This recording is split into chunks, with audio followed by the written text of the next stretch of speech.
Assalamualaikum warahmatullahi wabarakatuh. Semangat pagi dan salam sejahtera untuk kita semua. Kepada yang terhormat, Ibu Dita Rosa Utami SPD MHUM, selaku dosen pengampu mata kuliah Kewarganegaraan. Di sini izinkanlah kami dari kelompok 1 untuk mempresentasikan hasil diskusi kami mengenai gerakan separatisme di Papua. Sebelum itu, izinkan kami memperkenalkan diri dengan saya sendiri, Halimatus Saktia, selaku moderator, dan rekan-rekan saya yaitu ada Fani Puji Lestari, Fatima Azahra, Sipa Rusdiana, dan Febri Akdian Sulistiana.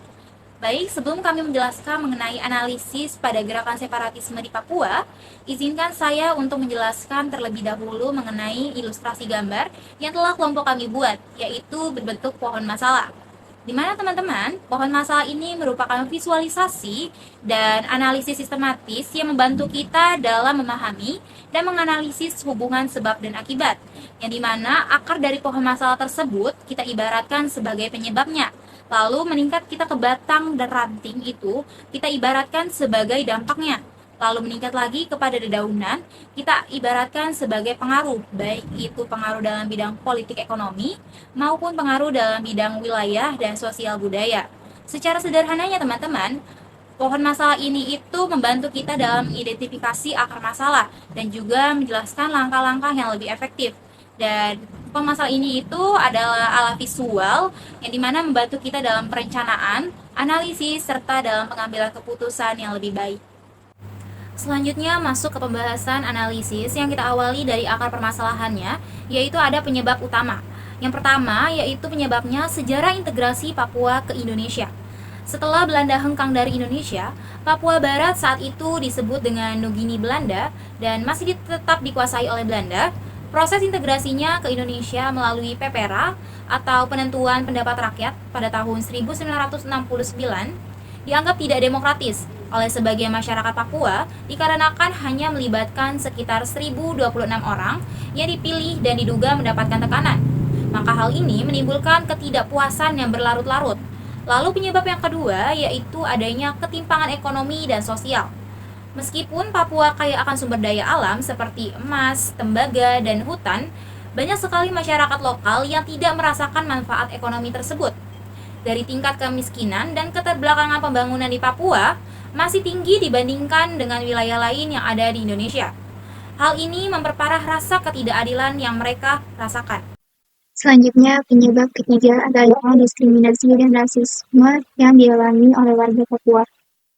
Seringkali mereka menghadapi perlakuan yang tidak adil dan dipandang sebagai mata oleh sebagian kelompok masyarakat di wilayah lain Indonesia. Hal ini tentu saja menimbulkan rasa tidak dihargai dan memicu keinginan yang kuat untuk memisahkan diri dari NKRI. Penyebab yang keempat yaitu militerisasi dan pelanggaran HAM, yang dimana situasi di Papua juga diperkeruh dengan adanya militerisasi yang intensif.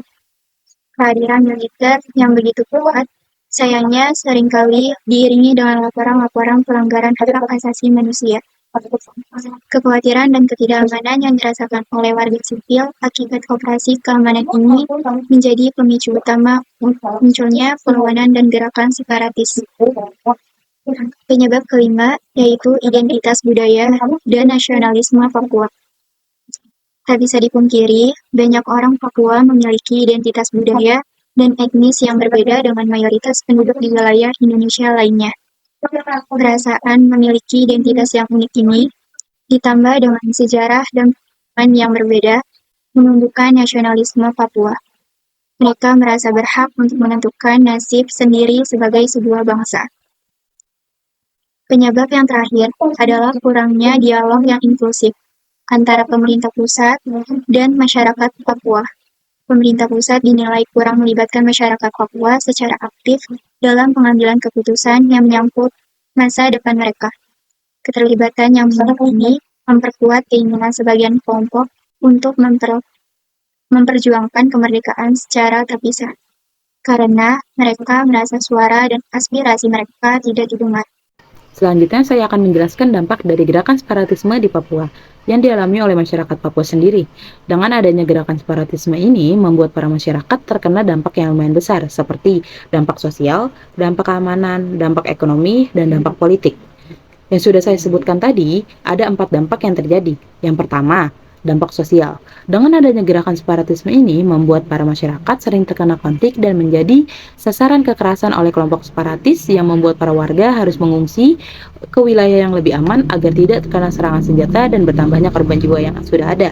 Kedua, dampak keamanan. Keamanan di beberapa wilayah Papua seperti pegunungan atau perbatasan wilayah menjadi tidak aman karena banyak sekali serangan senjata yang dilakukan oleh aparat keamanan seperti TNI atau Polri dan kelompok separatis yang menimbulkan banyak sekali korban jiwa. Dan gerakan separatisme ini menghambat aktivitas para masyarakat dan aktivitas pembangunan. Masyarakat Papua juga terkena dampak ekonomi, yang dimana banyak sekali investor yang tidak mau masuk ke wilayah tersebut untuk menjalankan proyek-proyek pembangunan atau kerjasama, karena para investor berpikir bahwa sangat berbahaya jika dia masuk ke wilayah tersebut untuk keselamatannya.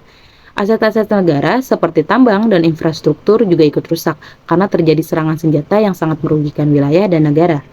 Gerakan separatis ini juga dapat menurunkan stabilitas nasional dan mengancam keutuhan Negara Kesatuan Republik Indonesia atau NKRI, serta hal ini bisa mendorong masyarakat untuk menciptakan ketidakstabilan politik. Selanjutnya, saya akan menjelaskan pengaruh terhadap gerakan separatisme di Papua. Yang pertama, ada pengaruh ke dalam bidang politik. Yang pertama, ketegangan politik. Gerakan separatisme di Papua yang dipimpin oleh TPNPB, yaitu Tentara Pembebasan Nasional Papua Barat, menciptakan ketegangan antara pemerintah pusat dan masyarakat Papua. Ketegangan ini seringkali berujung pada tindakan represif dari aparat keamanan yang dapat memperburuk suasana antara pemerintah dan masyarakat lokal. Lalu yang kedua ada pelanggaran hak asasi manusia. Konflik yang berkepanjangan di Papua seringkali disertai dengan pelanggaran HAM. Laporan dari Komisi Nasional Hak Asasi Manusia, Komnas HAM, itu menunjukkan peningkatan jumlah kasus pelanggaran ini di Papua itu menciptakan ketidakpercayaan terhadap pemerintah. Lalu selanjutnya ada pengaruh ke dalam bidang ekonomi. Yang pertama ada pembangunan ekonomi yang terhambat, yaitu ketidakstabilan akibat konflik separatisme ini menghambat investasi pembangunan infrastruktur di Papua. Meskipun pemerintah telah berusaha meningkatkan pembangunan ekonomi di wilayah tersebut, tetapi ketegangan yang terus berlanjut itu menghalangi kemajuan yang signifikan. Lalu ada yang kedua yaitu marginalisasi ekonomi.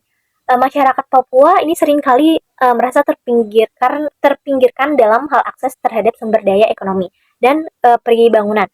Diskriminasi dan marginalisasi ini memperburuk kondisi ekonomi masyarakat di Papua yang sering kali para masyarakat di Papua itu merasa hidupnya dalam kemiskinan. Oke, semuanya saya di sini akan menjelaskan pengaruh gerakan separatisme di Papua di bidang wilayah. Nah, apa saja sih pengaruh di bidang wilayah itu? Nah, yang pertama itu ada pemekaran wilayah.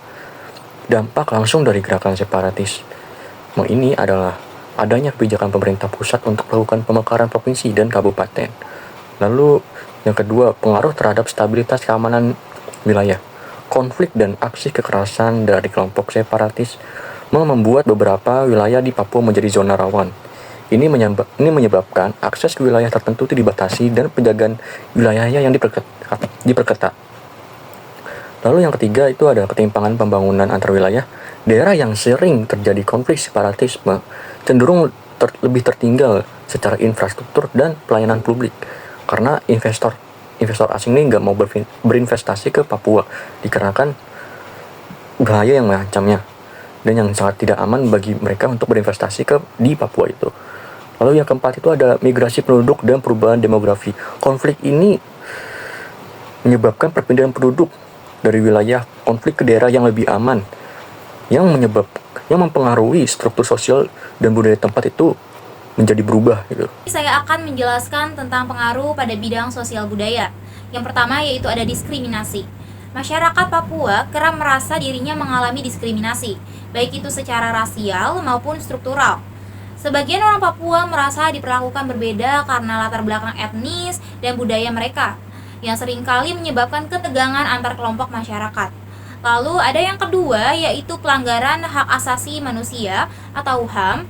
Konflik antara aparat keamanan dan kelompok separatis sering memicu pelanggaran HAM yaitu diantaranya seperti kekerasan terhadap warga sipil. Lalu yang kedua ada penghilangan paksa, dan yang ketiga yaitu adanya penyiksaan. Banyak sekali laporan dari lembaga HAM nasional dan internasional terkait kasus-kasus tersebut.